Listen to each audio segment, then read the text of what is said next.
Entonces, muy buenas tardes para todos. Vamos a dar inicio a la reunión de trauma del día de hoy, correspondiente al grupo C. Para el día de hoy vamos a hablar de quemadura esofágica y pues gástrica, pero principalmente esofágica por cáusticos.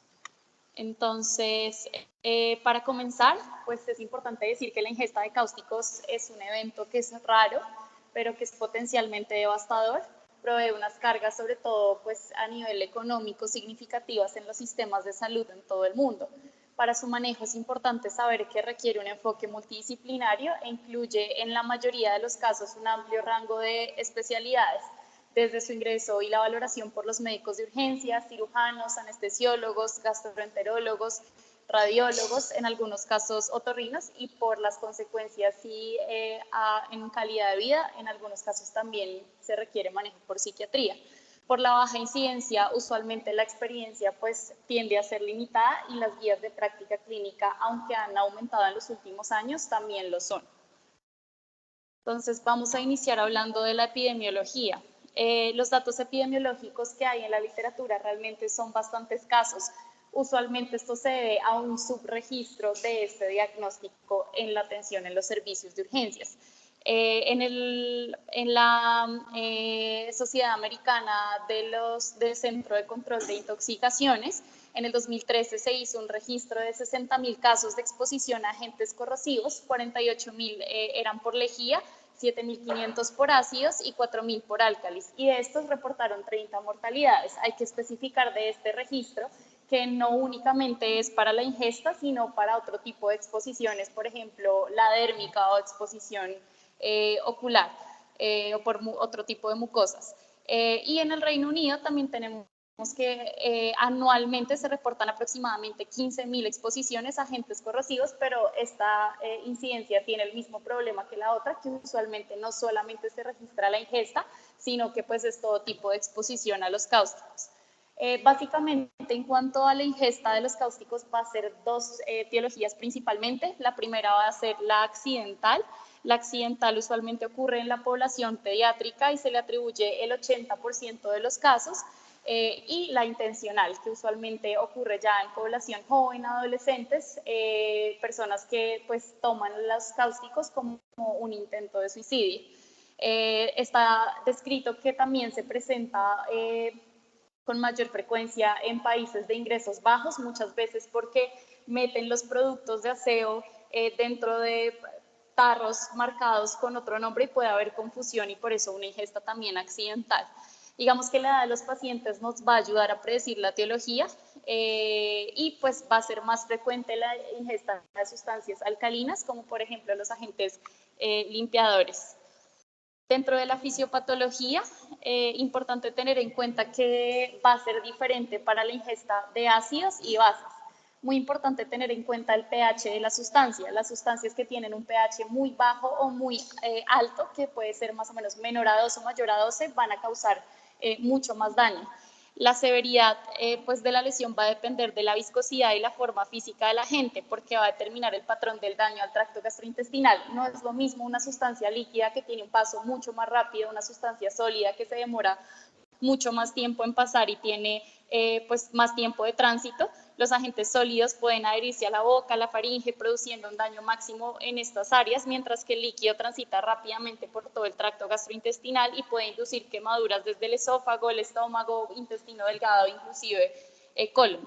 También va a depender la severidad de la concentración, de la cantidad de la sustancia ingerida, del tiempo de contacto y de las comorbilidades del paciente. No es lo mismo un paciente sano o un paciente mayor que tenga otras comorbilidades que nos pueda tener pues, algún desenlace en la morbilidad y en la mortalidad de estos pacientes. Dentro de la respuesta inflamatoria, pues el ácido va a generar una quemadura instantánea a la ingesta, por lo cual los pacientes que consumen ácido normalmente tienen una menor cantidad consumida comparado con la sustancia alcalina. La exposición de la mucosa esofágica al ácido pues, va a resultar en la formación de una escara superficial protectora, sin embargo la ingesta de un ácido fuerte puede causar una lesión transmural. Y en el caso de las sustancias alcalinas se va a producir daño por isquemia, trombosis o inflamación. Contra este cuadro que me llamó mucho la atención y a explicar cuáles van a ser los hallazgos histopatológicos según la fase en la que se encuentra el paciente, y esta la va a determinar el tiempo de duración desde la ingesta pues, del cáustico. Entonces tenemos que en las primeras 72 horas va a haber una necrosis aguda, va a haber necrosis por licuefacción, en el caso de los álcalis de las capas superficiales del esófago, inflamación aguda, trombosis pues de toda la vasculatura e infiltración bacteriana y hemorrágica de los tejidos subyacentes. Ya de los primeros 3 días a las primeras 3 semanas va a haber una fase de granulación o una fase ulcerativa, donde va a haber un desprendimiento de tejido necrótico superficial, posteriormente va a haber ulceración. Después de la ulceración, pues por la cicatrización va a empezarse a producir un tejido de granulación, neovascularización, infiltración de fibroblastos e inicialmente una producción de tejido conectivo, iniciando la formación pues de colágeno y la organización del colágeno. Y ya en la fase más tardía, que es después de 3 semanas a 3 meses, va a haber formación de colágeno y todo este tejido conectivo. La submucosa y la muscular se van a reemplazar por una fibrosis densa y va a haber disminución de la respuesta inflamatoria y repitelización con células escamosas. Toda esta fisiopatología nos va a explicar por qué tomamos determinadas conductas según un tiempo de evolución desde la ingesta del cáustico, que ya lo vamos a ver más adelante. Dentro de la clínica, lo primero que hay que hacer cuando el paciente llega a urgencias y si el paciente está estable es caracterizar cuál es la sustancia ingerida, incluir el nombre, la sustancia, cuál es la textura, si es sólido, si es líquido, cuál fue la cantidad que ingirió, el tiempo desde que la ingirió. Esto pues claramente si el paciente pues lo permite.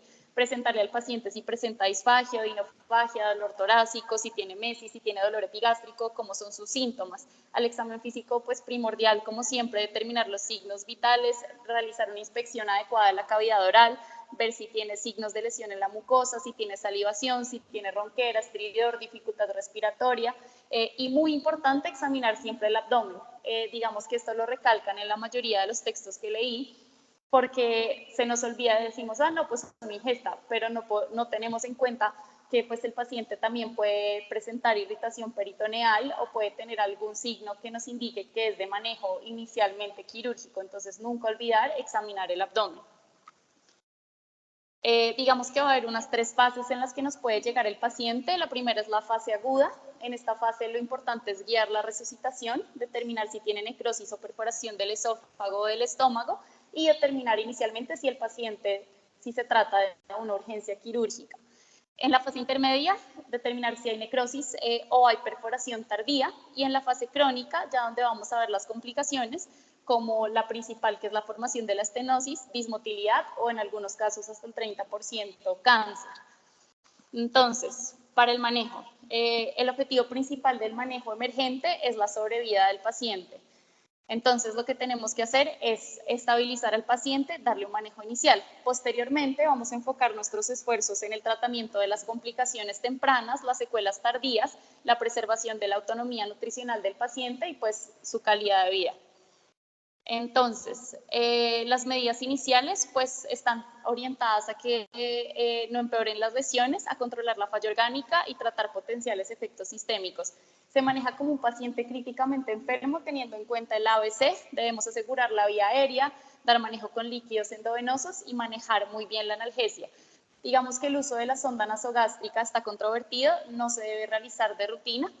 La administración de antiácidos, corticosteroides y un antibiótico de amplio espectro tampoco va a estar recomendada. Se deben realizar un examen físico completo, los paraclínicos y los estudios imagenológicos. Determinar también importante si el paciente realizó alguna maniobra, como por ejemplo la inducción del vómito, si le hicieron lavado gástrico, si usó algún tipo de diluyentes, porque estas maniobras deben ser evitadas a toda costa, porque tienden a exacerbar las lesiones existentes. Se debe evaluar posteriormente las lesiones del tracto gastrointestinal. Acá el objetivo de esto es determinar qué pacientes con lesiones severas que amenazan la vida requieren de manejo quirúrgico frente a los pacientes con lesiones leves que son candidatos a manejo médico. Cirugía inmediata siempre en signos que sugieran perforación o inestabilidad hemodinámica, pero tener en cuenta que no siempre los síntomas del paciente se van a correlacionar con la extensión de la lesión. Puede haber pacientes que tengan síntomas muy leves, inclusive mínimos o ausentes, y que tengan una extensión de la lesión muy grande. En cuanto a la endoscopia de vías digestivas altas, siempre realizarla. Digamos que esta endoscopia preferiblemente debe ser temprana, entre 3 a 48 horas. Esto nos va a permitir determinar cuál es la extensión y cuál es la severidad de las lesiones. Esta endoscopia idealmente se podría repetir a las 3 semanas desde la ingesta del cáustico sin aumentar los riesgos de perforación. Sin embargo, esto pues ya va a depender de cuál es la clasificación endoscópica inicial del paciente y por eso pues no es generalizable. Ya vamos a hablar más de la endoscopia. Dentro de las imágenes iniciales y con fácil acceso, una radiografía de tórax, pues definir la presencia de aire mediastinal y derrame pleural que puedan sugerir la presencia de alguna perforación. Hablan también del esofagograma para determinar perforación. Digamos que acá el medio de contraste que se use, si es de bario soluble en agua, está debatido. El medio de contraste con bario va a disminuir el riesgo de neumonitis, pero irrita la cavidad pleural y peritoneal, y el soluble en agua tiene el efecto contrario, entonces tener cuidado con esto. Y la tomografía, que realizada dentro de las primeras 72 horas se va a utilizar para asignar un grado al edema de la pared y determinar la inflamación de los tejidos adyacentes. Tenemos este sistema de clasificación según los hallazgos tomográficos. Entonces vamos a dividirlo en grado 1, grado 2, grado 3 y grado 4. Los hallazgos tomográficos que sugieren un grado 1 es sin edema definido de la pared, 3 milímetros, que es dentro de límites normales. Un grado 2 es un engrosamiento de la pared esofágica por edema mayor a 3 milímetros sin infiltración de tejidos blandos periesofágico. El grado 3 es engrosamiento de la pared esofágica por edema mayor de 3 milímetros con infiltración de tejidos blandos periesofágico con una interfaz de tejido bien delimitada. Y el 4 es edema, infiltración y borramiento de la interfaz o acumulación de líquido alrededor del esófago o de la aorta ascendente. Encontré estas imágenes.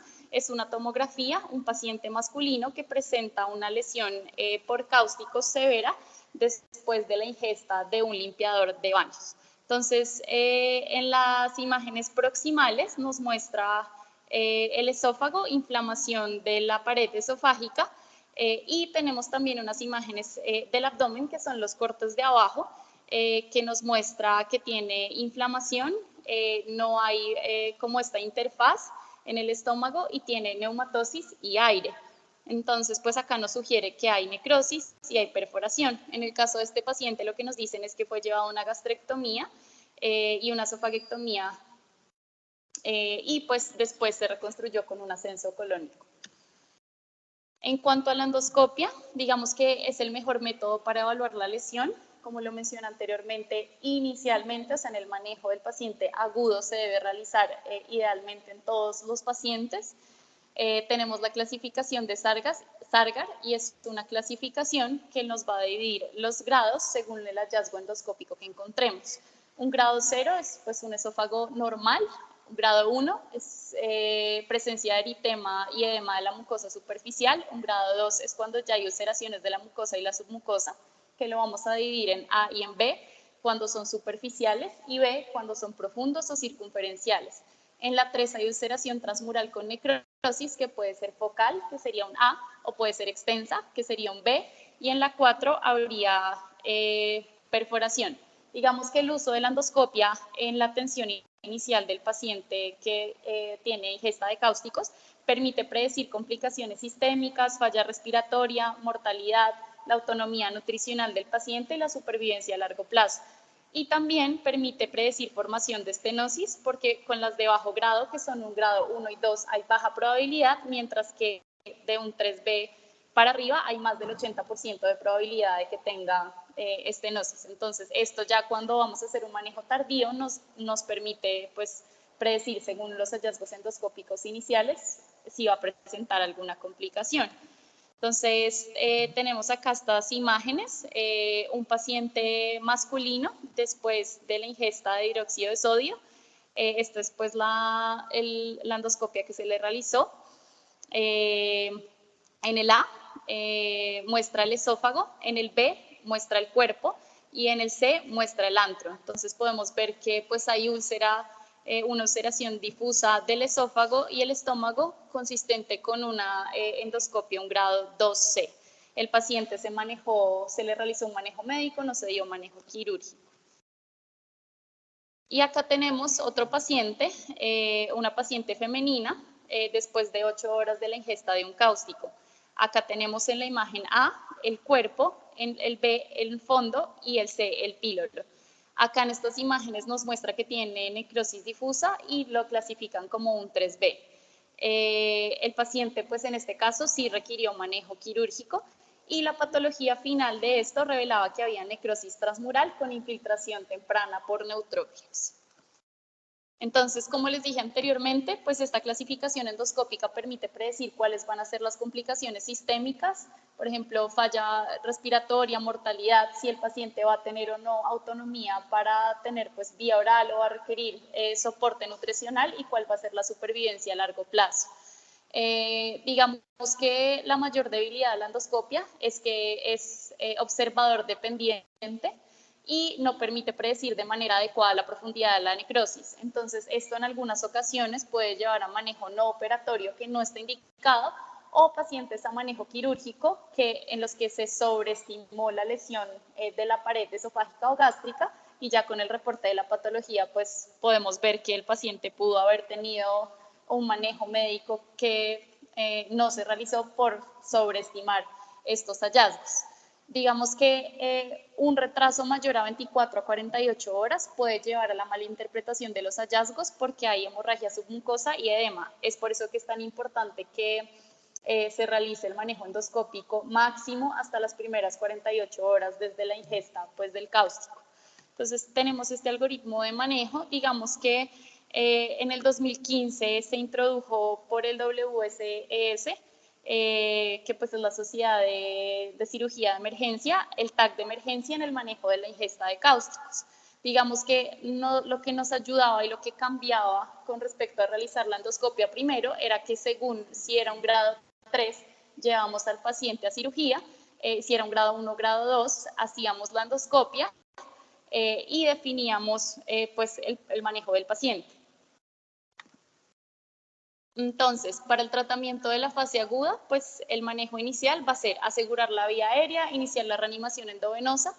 En los pacientes con unas lesiones en endoscopia grado 1 y 2A debemos iniciar vía oral y observar 1 a 2 días. En pacientes con lesiones grado 2B y 3A debemos dar nada vía oral, monitorizar en UCI, hacer una endoscopia de seguimiento de 5 a 7 días para asegurar mejoría antes de iniciar la vía oral. Y en lesiones grado 3 o 4 van a ser pacientes que van a requerir manejo quirúrgico. Digamos que dentro de esto el 70-90% van a estar encasillados con una clasificación menor a 3B, es decir, son pacientes que van a ser elegibles para un manejo de primera línea con un manejo conservador. Dentro de los objetivos del manejo médico es prevenir la perforación aguda y la estenosis crónica. Digamos que ya, como les mencioné anteriormente, no uso de antibióticos, no se han comprobado los resultados en algunos estudios que se han realizado, pero teniendo en cuenta la fisiopatología que envuelve infiltración bacteriana en lesiones de alto grado, pues tampoco estaría contraindicado. Sin embargo, no hay pues estudios de alta evidencia que lo recomienden. No uso de sondas nasogástricas, el uso de inhibidores de bomba de protones no hay bases para recomendar su uso y el uso de esteroides no ha mostrado tampoco ningún beneficio, pero sí ha mostrado un aumento en el riesgo de perforación e infección. Entonces, en este caso, esos sí estarían contraindicados. Dentro del manejo quirúrgico, los pacientes que presenten lesiones en endoscopia grado 3B o 4, digamos que los principios de la cirugía de control de daños también van a aplicar en las lesiones por cáusticos, entonces debemos hacer una evaluación cuidadosa del esófago y del estómago, hacer una resección del tejido necrótico que no está viable, preservar la hemostasia y diferir la reconstrucción definitiva que se debe hacer de una manera tardía. Si el esófago no es viable, pues realizar de una vez la esofagectomía y dejar un esofagostoma cervical. Digamos que el uso de la laparoscopia versus una laparotomía está discutido. La vía de abordaje de elección sería la laparotomía, sin embargo, se ha demostrado en algunos estudios, según la experiencia del cirujano y en algunos centros pues, de alta experiencia con lesiones por cáusticos, que el uso de la laparoscopia ha tenido algunos resultados exitosos. En los pacientes que tengamos lesiones 3A o 3B se debe considerar realización de una yeyunostomía porque son pacientes que van a tener, no van a tener vía oral durante un periodo prolongado de tiempo y debemos asegurar una vía de nutrición. Y si digamos que en este primer procedimiento quirúrgico no tenemos claro cuál es la viabilidad del tejido, lo que debemos hacer es una resección del tejido necrótico y realizar una cirugía, un second look, en 12 a 24 horas para evaluar si el paciente requiere una nueva resección, siempre teniendo en cuenta que no estamos buscando la reconstrucción en este primer momento. Dentro de los procedimientos quirúrgicos tenemos la esofagogastrectomía, un abordaje abdominal más un abordaje cervical, que va a ser lo más frecuente. Tiene una morbilidad y una mortalidad alta. Las complicaciones más frecuentes van a ser pulmonares. Si la necrosis está confinada al estómago, pues uno puede considerar hacerle únicamente una gastrectomía y preservar el esófago. La reconstrucción con una esófago-yeyunostomía inmediata va a tener unas tasas de dehiscencia de la anastomosis que realmente no han demostrado ser tan altas, son del 5 al 8%. Sin embargo, como lo mencioné anteriormente, ya que esto pues aplica los mismos conceptos de una cirugía de control de daños, lo que tenemos que realizar es esta cirugía, hacer una exclusión con o sin drenaje, pero no una reconstrucción en el mismo tiempo quirúrgico. Y debemos evitar a toda costa hacer resecciones gástricas parciales porque la progresión de la necrosis puede comprometer los resultados. Entonces, siempre que haya dudas, hacer únicamente la resección del tejido no viable de la zona de la necrosis y hacer un second look, pero no intentar pues hacer resecciones parciales sin hacer una cirugía de revisión porque podemos tener segmentos necróticos inadvertidos que nos puedan llevar a una reintervención no planeada del paciente. Digamos que la necrosis concomitante de otros órganos abdominales, como por ejemplo el vaso, el colon, el intestino delgado, el duodeno y el páncreas, no son tan frecuentes, pero van a justificar una resección extendida en el 20% de los pacientes que inicialmente planeamos llevar a una esofagogastrectomía. Entonces, estos son los procedimientos quirúrgicos que se pueden realizar y pues esta es la mortalidad. Podemos ver que en la mayoría de los pacientes, pues los procedimientos quirúrgicos, al tratarse igual de una urgencia quirúrgica, tienen una mortalidad que no es para nada despreciable y según pues la extensión de la necrosis y el requerimiento de una cirugía mucho mayor, pues van a tener una morbilidad y una mortalidad asociadas al procedimiento quirúrgico mucho más altas. Dentro de los procedimientos quirúrgicos que tenemos opciones, pues hacer una esofagogastrectomía con el esofagostoma cervical y hacer, como dije anteriormente, la yeyunostomía para proveerle al paciente una vía de alimentación. Tenemos una gastrectomía con una esófago-yeyunostomía o en los pacientes que tienen este compromiso extenso que muchas veces envuelve intestino delgado, páncreas, sin compromiso de vías biliares, pues pueden llegar a requerir una pancreatodenectomía, pero esto pues realmente no es lo más frecuente.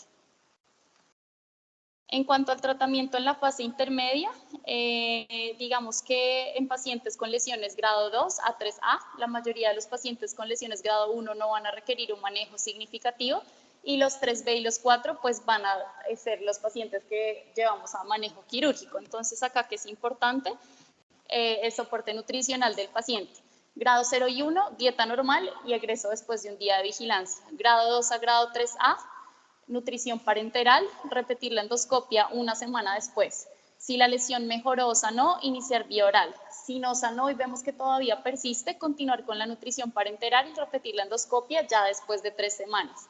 Si se espera que el paciente con grado 3A tenga un tiempo largo sin vía oral, como mencioné anteriormente en el manejo quirúrgico, dentro de los planteamientos debemos realizar la yeyunostomía para proveer la vía de alimentación enteral.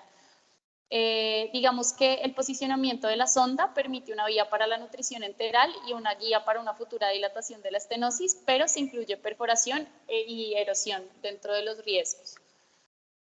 Y el tratamiento en la fase crónica, digamos que las secuelas tardías pueden ocurrir en un periodo de tiempo variable y van a depender también del tipo de complicación. En algunos casos pueden ser incapacitantes y amenazar la vida. Dentro de estas complicaciones se incluye la hemorragia, la fístula, que puede ser traqueobronquial, aortoentérica, puede haber complicaciones pulmonares, estenosis y malignidad. El objetivo en la fase crónica de la lesión va a ser restaurar completamente y la continuidad y la funcionalidad del tracto gastrointestinal. Entonces, para iniciar con las complicaciones, tenemos el sangrado.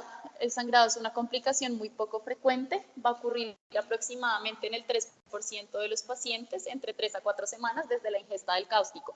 Se presenta sangrado centinela aproximadamente 2 días antes en la mayoría de los pacientes previos al sangrado masivo y usualmente pues va a ser de origen gástrico o de origen duodenal. El manejo del sangrado va a incluir una resección o una embolización del sitio de sangrado. Sin embargo, pues esto tiene una morbilidad y una mortalidad alta, las cuales corresponden al 16 y al 75% respectivamente. La otra complicación es la fístula, fistulización a órganos adyacentes. Este puede ocurrir en cualquier momento después de la ingesta de agentes corrosivos. En el caso de la fístula traqueoesofágica es una complicación que también es muy poco frecuente, más bien rara, ocurriendo en el 3% de los pacientes. En el caso del manejo vamos a requerir un reparo del defecto de la vía aérea y una reconstrucción esofágica y usualmente no vamos a realizar todo el procedimiento de una vez, sino que va a ser un procedimiento que se realice por etapas. Y en la fístula ortoesofágica, que es un evento muy poco frecuente, es un evento que es altamente mortal, puede ocurrir entre 5 días a 2 meses después de la ingesta de cáusticos.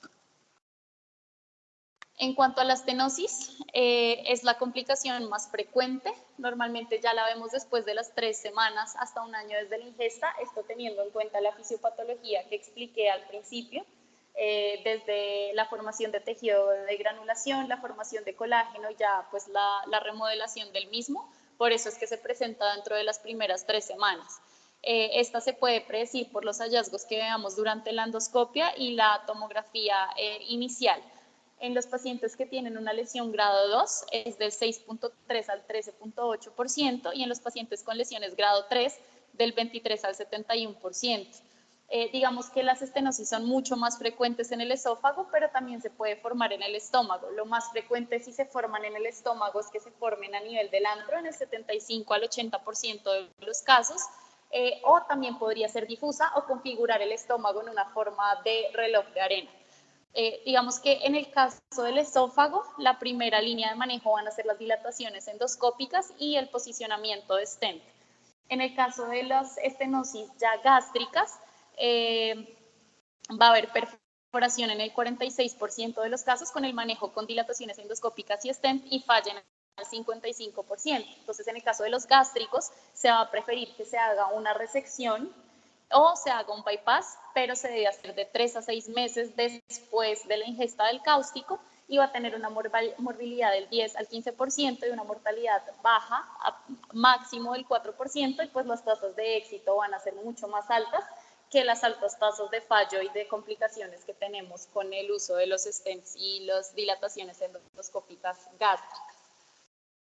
En el caso del esófago, el inicio de las dilataciones endoscópicas se puede hacer desde la tercera a la sexta semana. Digamos que por la fisiopatología y la cicatrización, el proceso de cicatrización per se, un manejo más tardío va a comprometer los resultados porque ya va a haber más fibrosis y va a haber más depósitos de colágeno. Entonces, dentro de las complicaciones tenemos perforación, riesgo de perforación que es del 4 al 17%. Podemos ver que si bien es alto, es mucho menor que en el caso del manejo de las estenosis gástricas. Sin embargo, es un riesgo que es mucho mayor si lo comparamos con el riesgo de perforación cuando estamos haciendo el manejo con dilataciones de una estenosis benigna que va a ser de 0.1 al 0.4, ni siquiera alcanza el 1%. En los casos del manejo de dilataciones endoscópicas de la estenosis benigna, tenemos que el éxito siempre es de 80 al 90%, que es un éxito muy alto. Sin embargo, en el caso de las lesiones por cáusticos, tenemos que el éxito es más o menos en la mitad de los pacientes que son llevados pues, a este procedimiento, lo cual no es tan alto. Vamos a requerir un intervalo en las dilataciones entre 1 a 3 semanas y se espera que de 3 a 5 dilataciones den resultados satisfactorios. Dentro de los criterios ya para hacer manejo quirúrgico y no hacer dilataciones endoscópicas ni posicionamiento de stent, tenemos pacientes que tengan obliterado el lumen, que tengan imposibilidad de dilatación, que ya hayan sido llevados a varias sesiones. Usualmente se toma como criterio 5 o 7 sesiones que no han sido satisfactorias. En el caso en el que el paciente se niegue a ir pues, a pasar por el proceso de las múltiples dilataciones o que haya alguna perforación durante el procedimiento quirúrgico. Y ya finalmente, en cuanto a la reconstrucción esofágica, pues esta se va a requerir para restaurar la continuidad del tracto gastrointestinal después de la resección esofágica de emergencia o en los pacientes que presentaron estenosis que no tenían criterios de elección o presentaron dilataciones fallidas. No se recomienda realizar una reconstrucción inmediatamente después de la cirugía de emergencia. La mayoría de las veces los pacientes pueden presentar estenosis faríngea y esto puede comprometer los resultados. Lo que tenemos que hacer es esperar al menos 6 meses para que las lesiones se estabilicen, ya tengamos un proceso de cicatrización más completo y ya con esto pues sepamos a qué nos enfrentamos para hacer la reconstrucción definitiva. Muchas veces también el paciente pues su estado nutricional no es el más óptimo y este tiempo también nos da la ventaja de pues, repletar al paciente nutricionalmente si es el caso. Digamos que la cirugía que más se usa para la reconstrucción esofágica es un ascenso colónico. En el caso de realizar un ascenso colónico, recordar que siempre debemos hacer una colonoscopia para descartar que no haya malignidad en el segmento pues, que vamos a ascender. Y esto no es recomendación 100%, pero se debe realizar un estudio angiográfico para estudiar el pedículo vascular. Y en algunos casos, pues según el paciente, determinar si requiere algún estudio de la vía aérea. Entonces, pues acá tenemos un ascenso colónico. Tenemos que la mortalidad es del 0 al 10% y la morbilidad del 19 al 63%. Dentro de las complicaciones más frecuentes, la necrosis del segmento ascendido, que es del 0 al 14%, y fuga de la anastomosis cervical del 6 al 28%. Y pues dentro de las consideraciones a largo plazo, tener en cuenta que en algunos casos, pues por estos cambios de cicatrización, podemos tener desarrollo de malignidad. Está descrito en series hasta del 30% en pacientes con ingesta de cáusticos. Tener en cuenta siempre que, aunque haya un periodo en el que está descrito las complicaciones, nunca olvidar que pueden presentarse después con estenosis, dismotilidad del tracto gastrointestinal, reflujo gastroesofágico con aspiración recurrente. Y pues lo importante también en cuanto al adenocarcinoma es que los pacientes pueden presentarlo con una latencia de 15 a 40 años después de la lesión. Entonces, pues es bastante tiempo después, entonces siempre considerarlo en los antecedentes del paciente. Esto era lo que pues, el grupo tenía preparado para hoy. No sé si alguno de los profes o alguien en el auditorio virtual tenga alguna pregunta o alguna...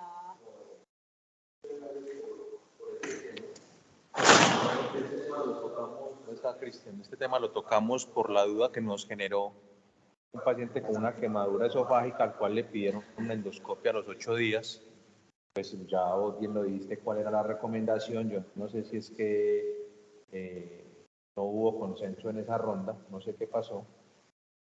Es un tema que con toda seguridad, yo espero que hayan cambiado poquito, muchachos.